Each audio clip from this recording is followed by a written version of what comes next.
¿Qué tal? ¿Cómo está usted? Me da gusto saludarle nuevamente en esta su clase de homilética, materia que con mucho gusto estamos impartiendo.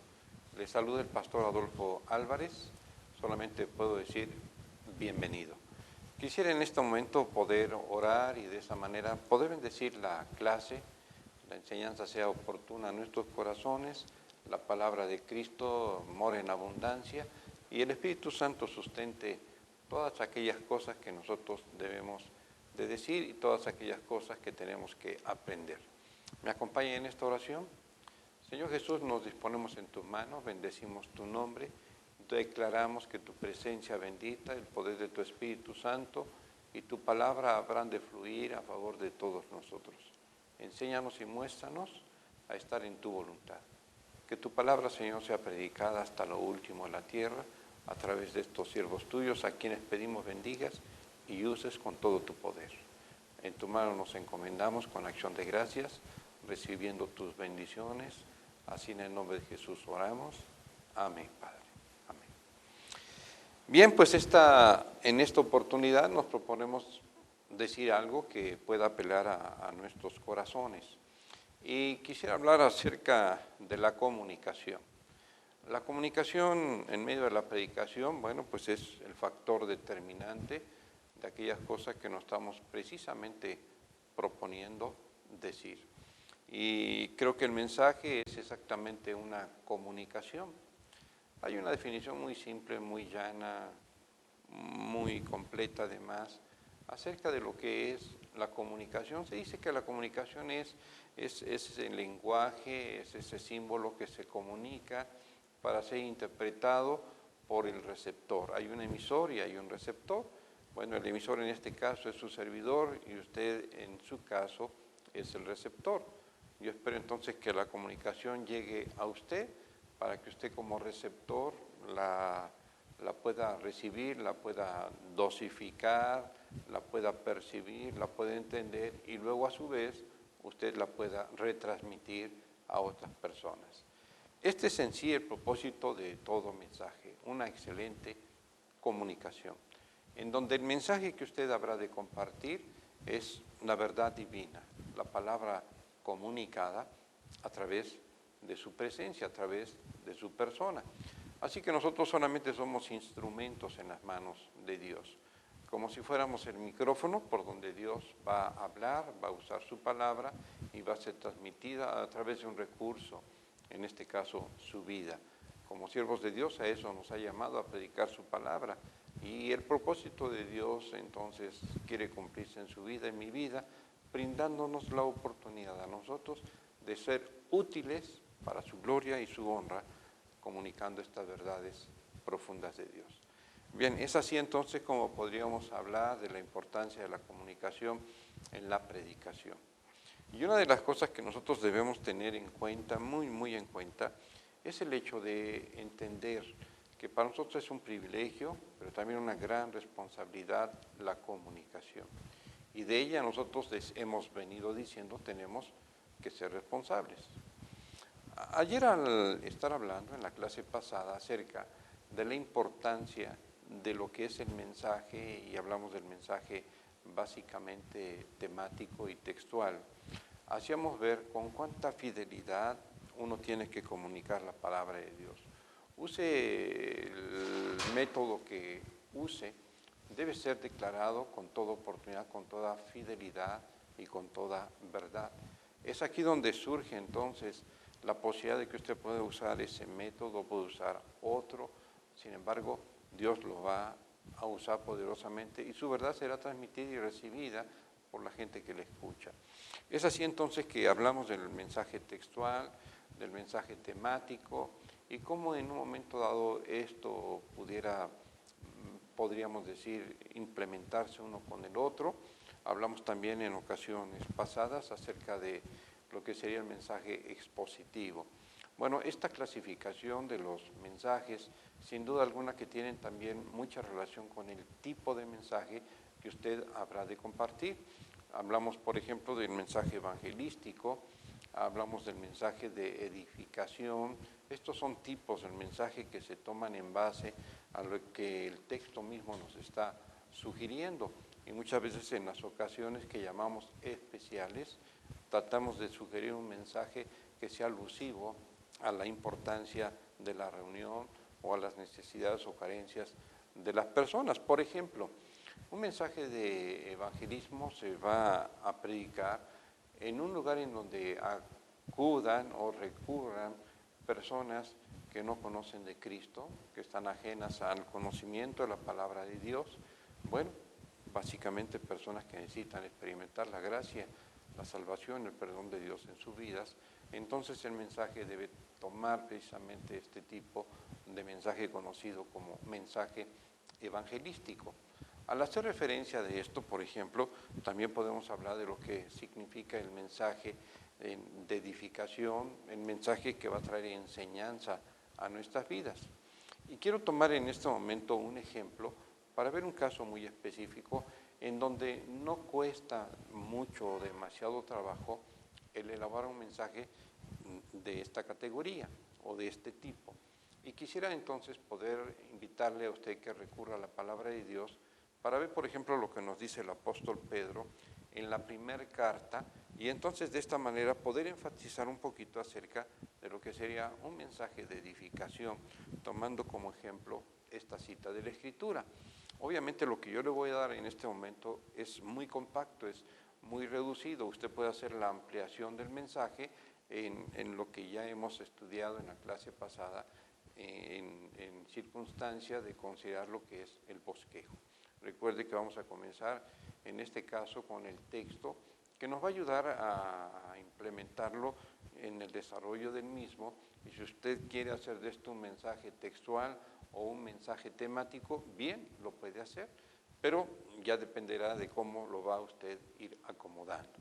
Y yo quisiera ver algunos ejemplos hoy que nos van a ayudar mucho a considerar esto. Por ejemplo, un mensaje de tipo evangelístico, y usted lo va a ordenar como quiera, puede ser textual o puede ser temático. Le dejo a usted la libertad para que lo haga.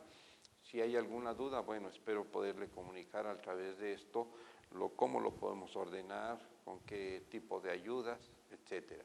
Mire, la práctica va a consistir en lo siguiente. Abra su Biblia ahí en Primera de Pedro para leer del capítulo número 2 los siguientes pasajes, y quisiera que lo pudiéramos analizar al momento de irlo leyendo. Es el apóstol Pablo quien escribe precisamente de una manera extraordinaria y hace ver al pueblo de Dios lo que representan para él. Al momento de hacer este comentario, haga cuenta que estoy introduciendo el mensaje dentro del contexto, dentro del propósito del escritor. ¿Qué se propone decir el escritor? Haciendo una breve hermenéutica, una breve interpretación, y al leer la escritura nos va a ayudar a entender qué es la propuesta, qué es lo que él quiere decir, para que de ahí surja así un propósito general, pero también un propósito específico. ¿Qué es lo que Pedro dice y qué es lo que nosotros podemos decir? ¿Qué es lo que nosotros podemos interpretar de lo que Pedro está diciendo con una aplicación práctica hacia la iglesia? Yo estoy hablando ya en este caso de un propósito general a un propósito particular. Lo que dice Pedro a la iglesia de aquel entonces, lo que nos dice el Señor a la iglesia de hoy día. ¿Cómo es que usted se puede sentir después de escuchar el mensaje del día de hoy? ¿Cómo es que la gente va a reaccionar cuando escucha el mensaje que usted habrá de predicar? Sí con sus palabras, sí con su personalidad, pero no dejando de considerar siempre que el mensaje es de Dios. Recuerde, eso es vital y es importante. Ahora, ¿de qué se trata de este mensaje como propósito? Y dentro del propósito es un mensaje a la vez de edificación, de edificar a la iglesia a través de la palabra y a través de la enseñanza. Recordemos entonces lo siguiente, que dentro de las propuestas y del propósito que estamos nosotros elaborando, sea general o aún en lo particular, en lo específico, estaremos hablando de edificar a la iglesia, de cómo el apóstol Pedro lo hace y cómo ahora nosotros también lo podemos hacer. ¿A través de qué? Del mismo pasaje. En un periodo de tiempo muy distinto al que nosotros vivimos, Pedro lo predicó, y ahora nosotros de una manera muy distinta como Pedro lo predicó en aquel entonces, nosotros lo haremos. Y digo distinto, me refiero al periodo del tiempo. Las personas también son distintas, pero el mensaje es solamente tenemos nosotros que aplicarlo al contexto del día de hoy. Bien, el texto decíamos es entonces la carta del apóstol Pedro, la primera carta, capítulo 2, versos del 9 al 10, y lo voy a leer así. Dice la Escritura: mas vosotros sois linaje escogido, real sacerdocio, nación santa, pueblo adquirido por Dios, para que anunciéis las virtudes de aquel que os llamó de las tinieblas a su luz admirable. Vosotros que en otro tiempo no erais pueblo, pero que ahora sois pueblo de Dios, que en otro tiempo no habíais alcanzado misericordia, pero ahora habéis alcanzado misericordia. Y yo quisiera comenzar esto a manera de introducción considerando lo siguiente. ¿Cómo es que el apóstol Pedro distingue a aquellos creyentes que en aquel entonces creyeron en Jesús, lo recibieron en su corazón y profesaron una fe en él? Sin duda alguna que Pedro como apóstol y también como pastor asume un privilegio de dar un ordenamiento, de dar una información y de hacer sentir a la gente cómo es que Dios nos ve, cómo es que Dios ve a su pueblo, qué categoría de seres humanos somos para Dios. Creo que la persona que cree en Jesucristo tiene una estima muy alta. No es exactamente lo que uno dice, sino lo que Dios nos dice que es más exacto, más preciso. Y es aquí en donde nosotros no vamos a hacer sublime lo que ya es en sí. Me refiero a la palabra de Dios, en este caso, honrando la palabra misma de Dios y reconociéndole como tal. ¿Y cómo es que Dios ve a su pueblo? ¿Cómo es que Dios ve a sus siervos? ¿Cómo es que Dios ve a su iglesia? ¿Cómo es que Dios le ve a usted? Yo creo que la visión de Dios es extraordinaria. Dios muestra, sin duda alguna, lo que es para Él, la gente, la humanidad, cada creyente, cada uno de sus hijos, cada discípulo, en su humanidad, en lo que nosotros somos. Haciendo referencia entonces a esto, yo quisiera comenzar, fíjese bien, con el verso 10. Probablemente usted diga, bueno, ¿por qué no con el verso 9? Con el verso 10, porque Pedro está haciendo, una recapitulación de lo que se ha propuesto decir. Y este es el punto de partida y el punto de conclusión. Estoy haciendo esta observancia para que usted en su bosquejo lo tome en cuenta. Ahora, él comienza diciendo en este verso 10, y cuando digo comienza diciendo es porque es la parte de la separación final, y comienza así, esta frase, este renglón, este párrafo. Vosotros que en otro tiempo no eras pueblo, pero que ahora sois pueblo, está hablando de un tiempo pasado y de un tiempo presente, que también tiene aplicación significativa para nosotros. Antes usted y yo no éramos pueblo, pero ahora nosotros somos pueblo. ¿Hacia quién van dirigidas entonces las palabras? Precisamente a usted y a mí, a nosotros, pero también fueron dirigidas en otro tiempo a aquellos que creyeron, a aquellos que les fue dada la oportunidad de conocer a Cristo como Salvador y Señor de su vida. Estamos hablando de un tiempo pasado, pero también estamos hablando de un tiempo presente, en donde la palabra de Dios tiene toda la vigencia. La tuvo en el tiempo pasado, pero también la tiene en el tiempo presente y la tendrá en el tiempo futuro, el cual Dios nos permita vivir. Bueno, esta es la palabra de Dios y la vigencia de la palabra de Dios establece hoy también en nuestros corazones un marco de confianza y de seguridad, en donde Dios nos brinda la oportunidad de poder entender qué somos para Dios, cómo nos ve Dios y cómo es que nosotros debemos sentirnos. Creo que esto que el apóstol Pedro está diciendo al respecto, sin duda alguna que nos llena de esperanza, nos da aliento y fortaleza. Esta es la palabra que viene a edificar nuestros corazones. No solamente nos hace sentir bien, sino que Dios nos establece dentro de un marco de referencias extraordinario. Yo puedo ver a Dios como Rey, puedo ver a Dios como Señor, puedo ver a Dios como mi Padre, puedo ver a Dios como el único que nos puede colmar de beneficios y de bondades.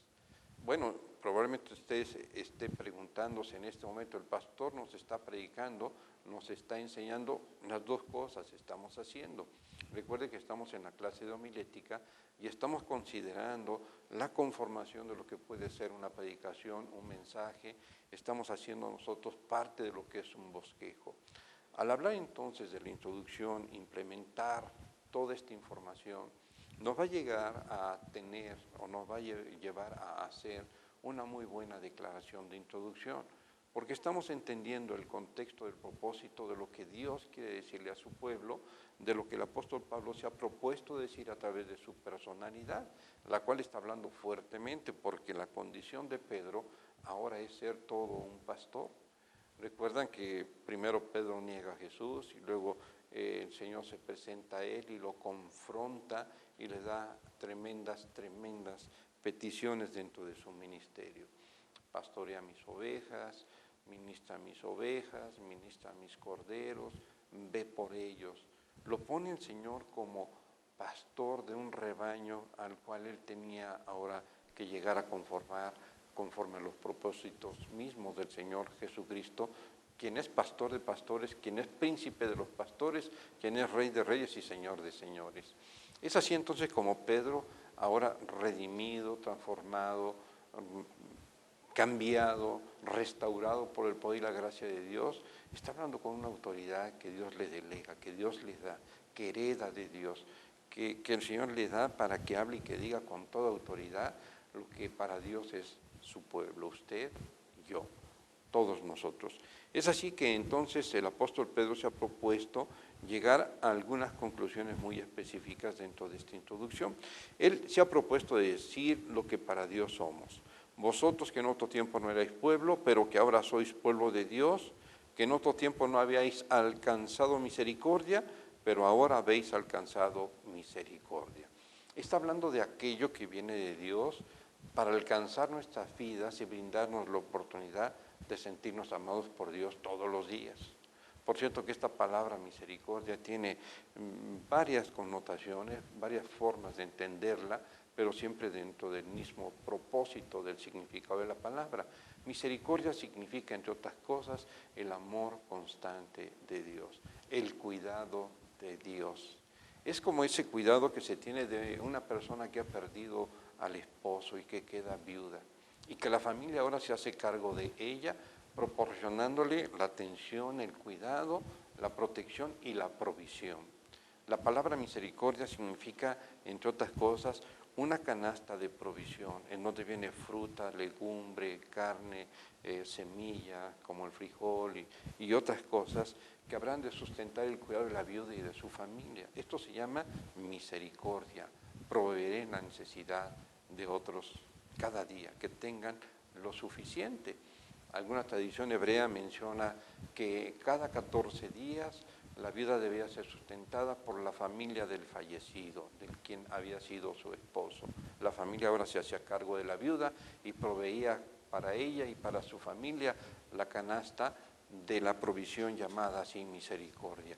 Entendemos nosotros entonces que la misericordia de Dios es nueva cada mañana, nosotros entendemos así como su fidelidad. Y de esa manera entonces el apóstol Pedro está haciendo un acto extraordinario de recordarnos en quién hemos creído y cómo ahora, cuando no éramos alcanzados por Dios y fuimos alcanzados por Él, disfrutamos también ¿de qué? De esta misericordia. Estas son las cosas maravillosas que solo Dios puede hacer en tu vida, en mi vida y en la vida de todos nosotros. Creo yo que con toda oportunidad Dios habla a nuestros corazones y a nuestras vidas precisamente para hacer los cambios y para la importancia y el crédito que usted y yo necesitamos. ¿Cómo es que Dios nos ve? Bueno, sí, como su pueblo, sin duda alguna. Dios nos ve como hombres y mujeres necesitados que oportunamente reclamamos que Dios nos diga cómo es que nos ve. Y cuando digo reclamamos es porque lo estamos necesitando. Ninguna palabra más oportuna que la de Dios para hablar a tu corazón y a mi corazón, a nuestros corazones. Creo que la palabra de Dios entonces viene a ser como un bálsamo bien importante y necesario para la vida de todo creyente. Y mire si no, cuando el apóstol Pedro está diciendo estas palabras, está hablando de cómo en otro tiempo nosotros estábamos lejos de esto, no lo habíamos alcanzado, pero ahora ya lo hemos alcanzado. Y qué bueno es y qué interesante saber que no es por nuestros méritos, sino por los méritos del Señor Jesucristo. Haciendo entonces una recopilación de esta información, yo pienso que usted ahora tiene recursos suficientes para hacer una buena introducción. El propósito está definido. Vamos a hablar de ver cómo es que Dios considera a su iglesia. ¿Cómo es que Dios nos ve a nosotros? Bueno, yo puedo decir que como sus hijos y como sus herederos de todas las promesas que Dios nos ha dado, de todas las promesas que Dios ha considerado que sus hijos deben tener y deben poseer. Ante estas consideraciones no podemos menos que decirle a Dios, bueno, gracias por empezar a mostrarnos esto a favor de nosotros. Y entonces el apóstol Pedro inicia diciendo, mas vosotros sois linaje escogido. ¿Qué es lo que yo soy? ¿Qué es lo que usted es? ¿Qué es lo que nosotros somos? Para Dios somos linaje escogido. Bueno, este sería un primer punto extraordinario, así como para que después de la introducción decirle a la gente lo que vale usted ante los ojos de Dios, lo que somos nosotros ante los ojos de Dios. En primera instancia, linaje escogido. Quiere decir que usted viene de la realeza. Después de ser hijos de nuestros padres, después de vivir a lo mejor como huérfanos en el mundo, después de no tener ninguna respuesta satisfactoria, de no conocer inclusive de dónde venimos, quiénes fueron nuestros abuelos o bisabuelos, y a veces sabiéndolo así como que no nos dan ganas de saberlo, ¿no?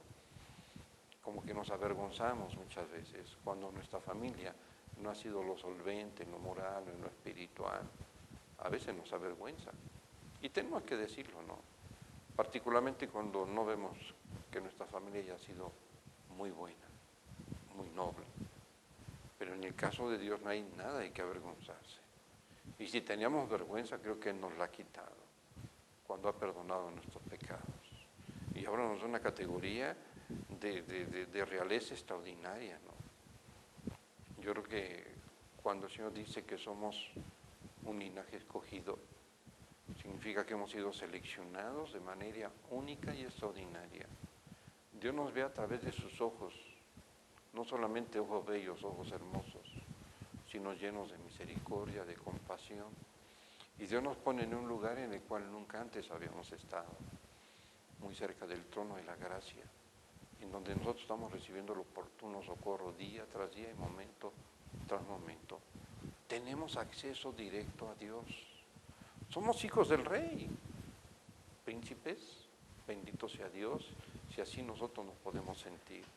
Demos gloria a su nombre por el favor que inmerecido Dios nos confiere. Yo podría decirle a Dios, gracias Señor, gracias. Gracias porque puedo sentirme como un príncipe. No me siento arrogante, me siento bendecido. Me siento inmerecido, pero a la vez favorecido por ti. No me resta menos que decirle a Dios gracias, porque ves a tus hijos hoy día como un linaje escogido, como algo muy especial, muy seleccionado por ti. Cuánto aprecio, Señor, tienes de todos nosotros. Yo lo único que le puedo decir a Dios es gracias. Y unirme al sentir de los demás, quienes pueden percibir ahora el valor que Dios nos da, que antes no teníamos, que por el contrario la gente nos rechazaba, nos desvalorizaba y no veía nada bueno en nosotros. Dios ve lo mejor, porque nos ve como hijos de Él. Y esto es extraordinario, ¿no le parece? Este es un primer punto que usted puede seleccionar. En la comunicación, el hacerle sentir esto a la gente, es decir, antes andábamos en harapos, hoy somos vestidos por Dios. Antes sentíamos que no pertenecíamos a nadie, pero hoy sentimos que Dios nos ha levantado poderosamente. Aun cuando huérfanos hemos llegado a ser o abandonados de nuestros padres, el Señor nos dice, aunque tu padre y tu madre te dejara con todo, Dios te levantará. Salmo 27, ahí tenemos esa frase extraordinaria. Pero déjeme decirle algo más. Hay más buenas noticias para usted y para mí. Estoy usando en este momento una frase enlace que me lleve a la otra exposición, al otro punto. Estoy usando una frase la cual va a enlazar lo que Dios ha propuesto de su corazón decirnos. Una vez que nosotros hemos asimilado esto, habiéndolo compartido con el pueblo de Dios y el pueblo recibiéndolo, déjeme decirle, el aliento viene a multiplicarse.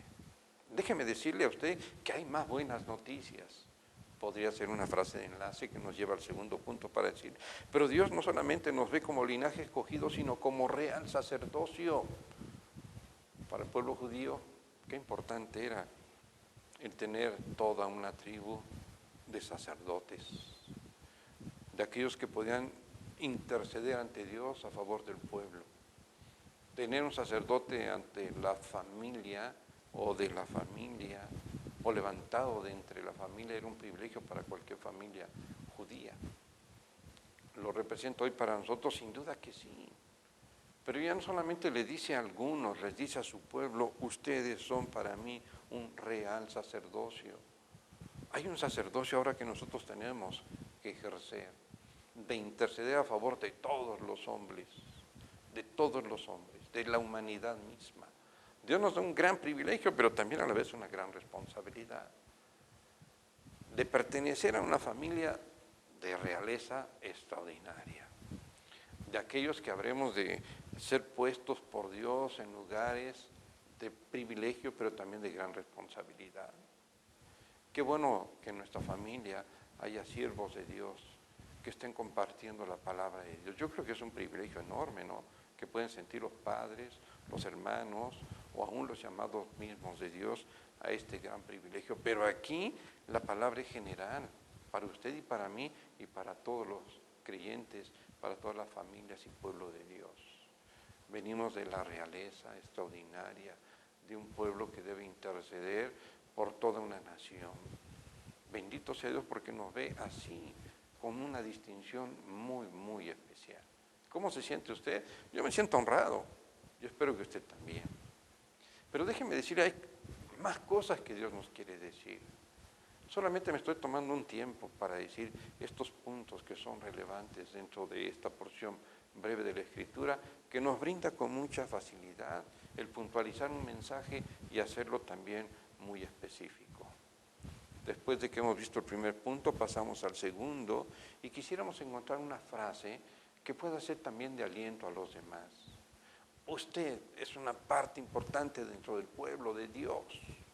Usted forma hoy día una nación especial.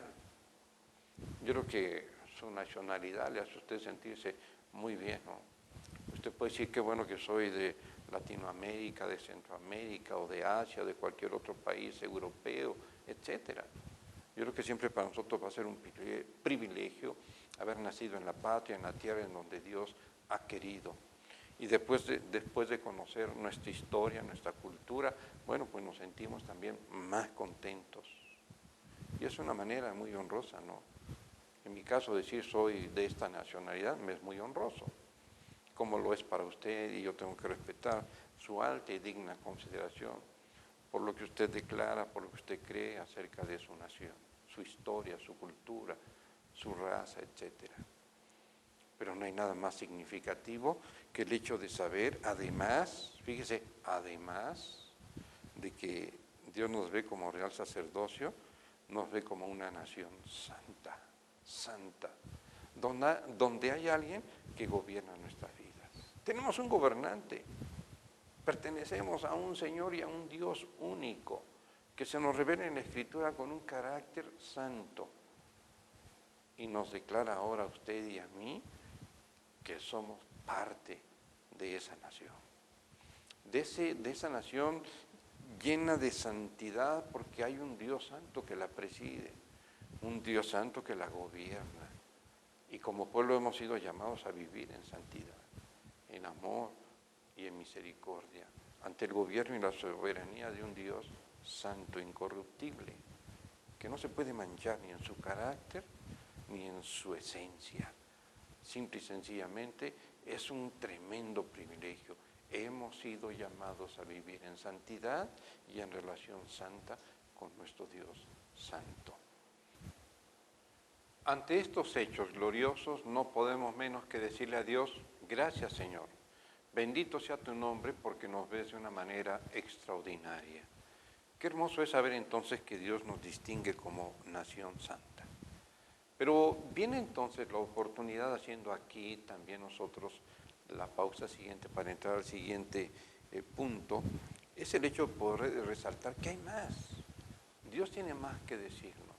Dios quiere fortalecer y animar nuestros corazones para que usted y yo declaremos que somos linaje escogido, que somos real sacerdocio, que somos nación santa. Y entonces viene la declaración contundente también del punto 4, que en este caso viene a ser pueblo adquirido por Dios. Esto implica, dentro de otras cosas, hermosas cosas y extraordinarias cosas. Déjeme decirle en qué baso esta declaración. En el hecho de que ahora no somos un pueblo común, somos un pueblo adquirido por Dios. Y adquirir significa que tiene autoridad y potestad sobre todos nosotros. El hecho de adquirir a un pueblo no fue solamente a través de una conquista meramente, fue a través de haber pagado un precio. Y ese precio fue un precio de sangre, fue un precio de ofrenda, fue un precio de vida. Y Jesús pagó por nosotros. Somos un pueblo que Dios adquiere por sus propios méritos. Un pueblo que ha venido a Dios por una convicción de saber que lo que Él vivió y pagó por ti y por mí tiene todo el valor para declararnos como un pueblo de pertenencia, como un pueblo que tiene Dios, que tiene Señor, que tiene Padre, que tiene Rey, que tiene un gobierno, que tiene una palabra, un pueblo que ahora, inmerso en su voluntad, vive en obediencia y en sujeción. Pero todas estas cosas, cuando nosotros las estamos compartiendo y predicando, debemos ser conscientes que le estamos hablando a un pueblo que necesita ser edificado y construido sobre un fundamento que es sólido y que es único, Cristo Jesús, nuestro Señor. Él está preparando entonces a su pueblo para aquel momento glorioso con Dios. Y sin duda alguna que estas palabras que sonaron fuerte en los oídos de aquellos creyentes de aquel entonces, también suenan fuertemente y oportunamente a nuestros corazones, para que con toda diligencia nos presentemos delante de Dios, dispuestos a obedecer lo que Él nos quiera decir como Rey y Señor de nuestras vidas, porque a Él le pertenecemos. Él es nuestro Dios y Él es nuestro Señor. Así que todo mandato que Él tenga para nosotros, debemos así con solicitud, con apresuramiento, decir, Señor, ¿qué quieres que yo haga? Y esas disposiciones inmediatamente hacerlas bajo su instrucción.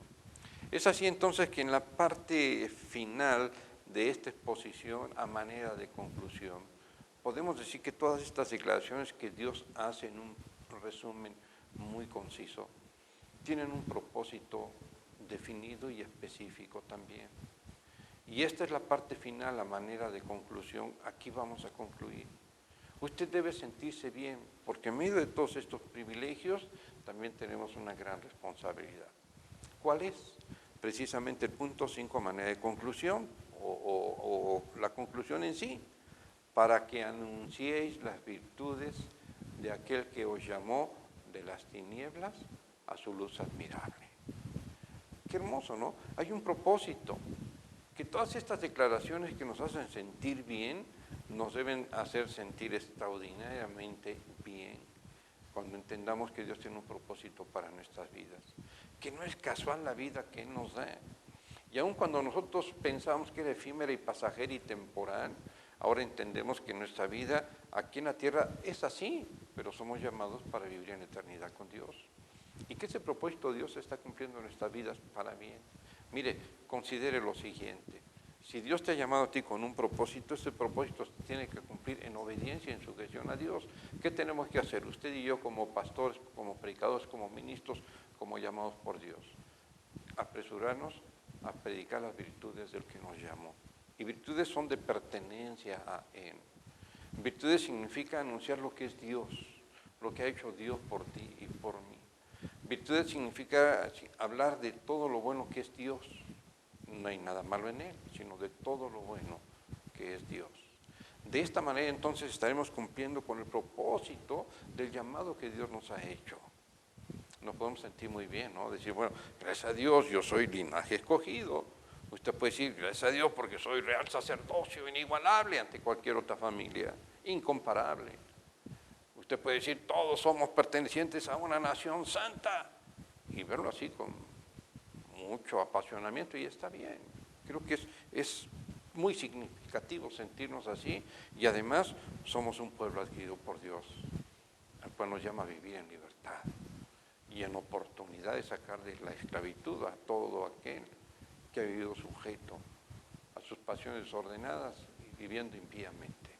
Pero ahora, por la gracia de Dios, ellos también pueden ser miembros de ese pueblo, de esa familia, de esa adquisición que Dios ha hecho a través de su propia vida. Cuando ese propósito, entonces, nosotros lo tomamos tan en serio, sin duda alguna que se va a cumplir la voluntad de Dios para bien en aquellos que no han conocido de Jesucristo, y nosotros vamos a honrar al Padre viviendo en obediencia. ¿Qué quiere decir esto? Que entonces todo pueblo de Dios debe de tomar en principio, anunciar las virtudes del que nos llamó. ¿De dónde nos llamó Dios? De las tinieblas a su luz admirable. ¿Qué es lo que vamos a anunciar? Las virtudes de Dios. Dice la Escritura, vosotros sois la luz del mundo. Jesús dice, yo soy la luz del mundo. ¿Con cuánta importancia entonces debemos de considerar esto? De esta manera estaremos agradando a Dios y estaremos honrando su nombre. Y viene la conclusión del mensaje en la etapa de la invitación. Recuerde que la invitación es breve, así como la conclusión. Y aquí ya nosotros lo que podríamos hacer es decir, bueno, si usted no es pueblo de Dios, le invitamos a que lo sea. ¿Quiere recibir a Cristo en su corazón? Venga a Él y recíbale en su corazón y tenga la dicha de que este mensaje también sea suyo. Estas palabras de Dios las puede experimentar con una vivencia extraordinaria como solo Dios le puede dar en este momento. Viva Jesucristo en su corazón, recíbalo ahora. Podría ser parte de una invitación, pero también podríamos nosotros invitar al pueblo de Dios a decirle, si usted no está cumpliendo con todo esto y está recibiendo solamente la oportunidad de la bendición, ahora también manifieste la obediencia a Dios y sírvale con un corazón íntegro. Dele gracias a Dios de donde lo rescató, de donde lo sacó el Señor, y ahora empiece a anunciar, sea portavoz, sea proclamador de estas verdades divinas de Dios para aquellos que están sin esperanza. Sin duda alguna que Dios quiere cumplir su propósito en nosotros. Dios quiere que ese propósito sea cumplido en obediencia en usted y en mí.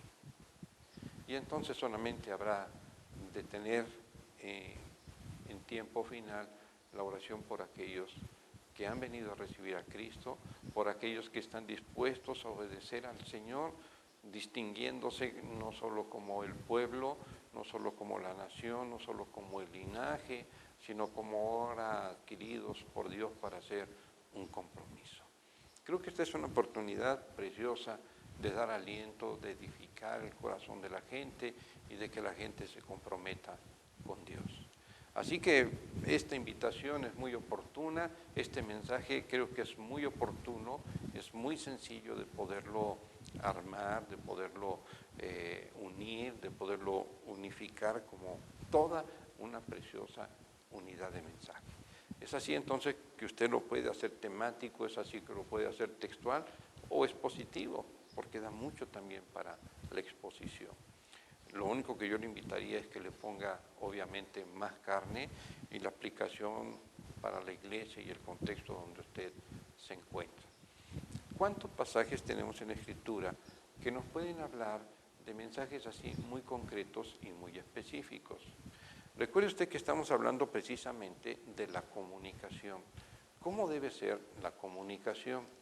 Les mencionaba esto con tal importancia, recordando las cosas que Dios ha hecho, además, para entender qué importante es el hecho de predicar y compartir la palabra de Dios con un mensaje que tenga de hecho una importancia vital en donde todo su ser pueda ser transmitido. Mire, hablando de esto, el predicador debe tener mucho cuidado cuando sube al púlpito, ya no solo en su presencia o en su aspecto, sino en aquellas cosas que tiene que comunicar con toda fidelidad, con toda honradez y con toda lealtad hacia nuestro Dios.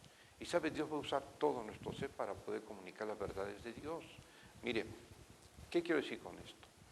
La comunicación no solamente es intelectual, la comunicación no solamente es verbal, sino también la comunicación es emotiva.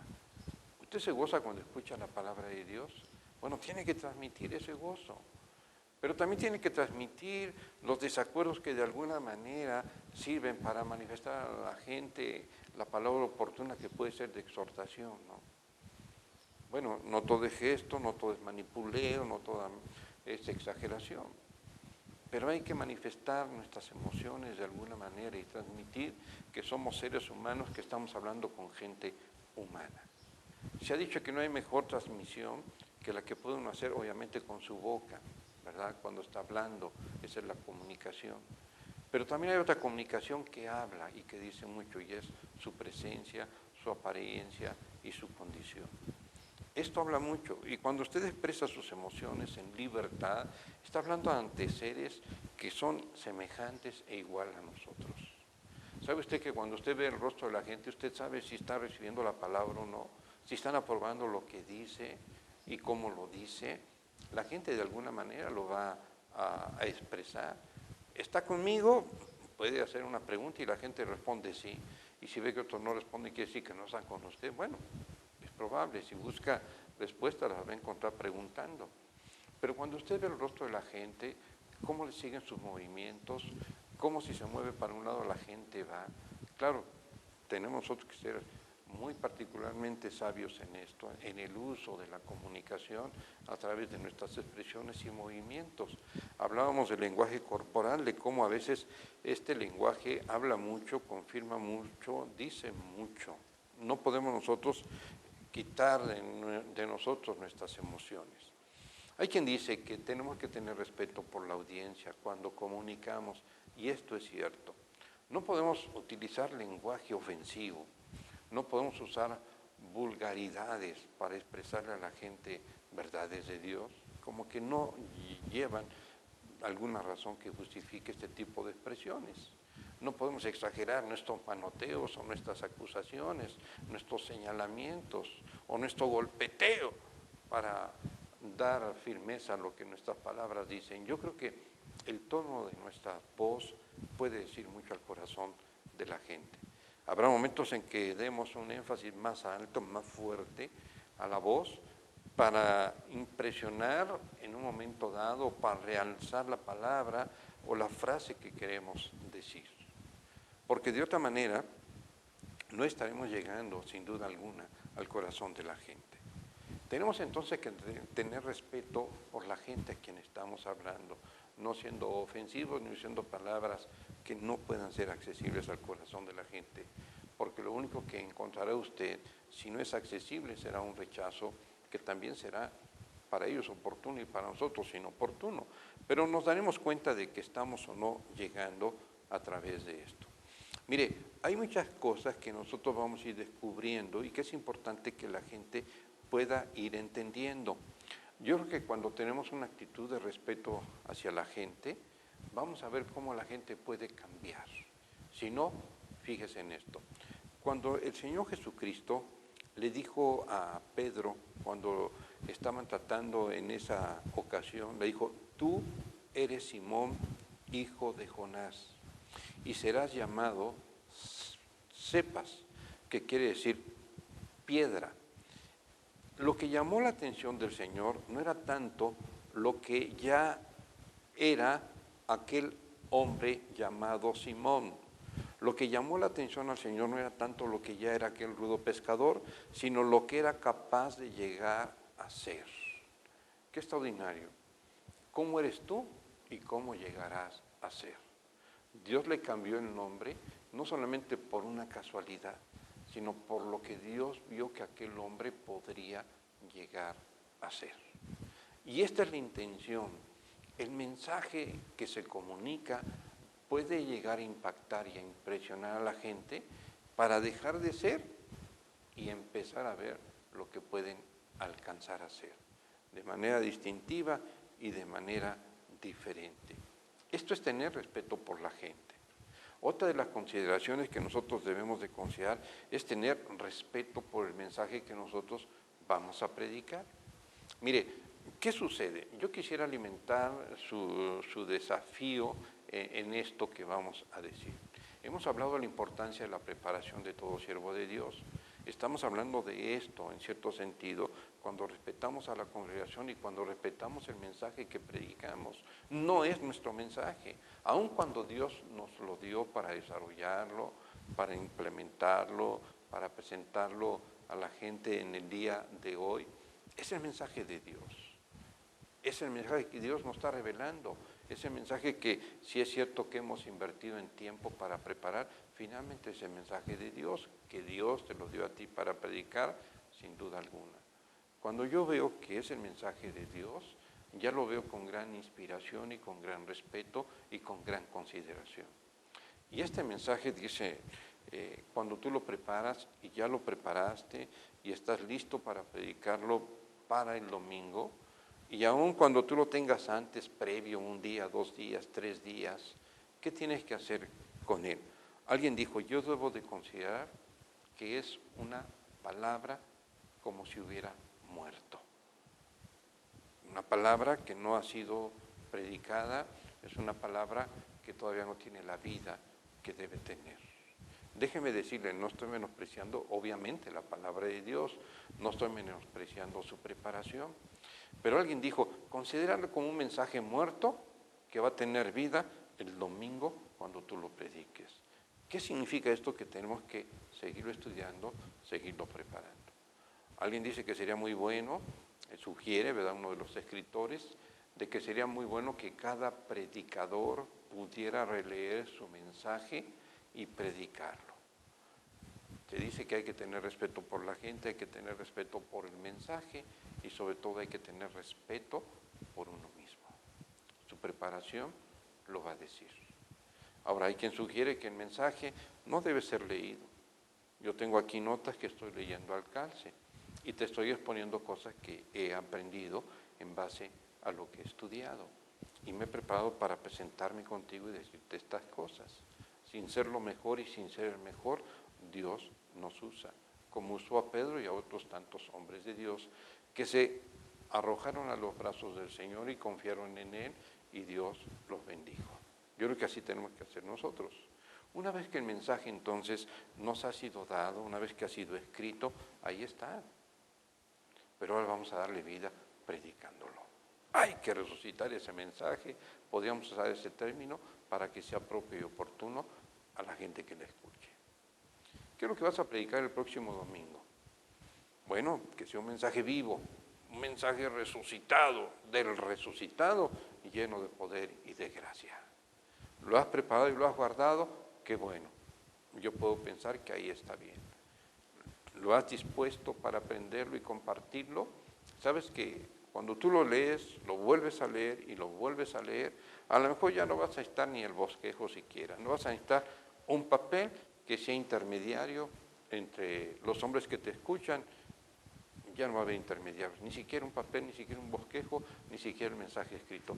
Ya lo memorizaste, lo estás viviendo, lo estás transmitiendo con toda fidelidad y ahí entonces una verdadera comunicación. Ver a la gente a los ojos es ver lo que hay en ellos. Sin duda alguna que es la mejor comunicación cuando fijas tus ojos en el rostro de las personas y ves su condición. ¿Puedes ver aflicción? Dios te está dando discernimiento para ver la condición de las personas en ese momento.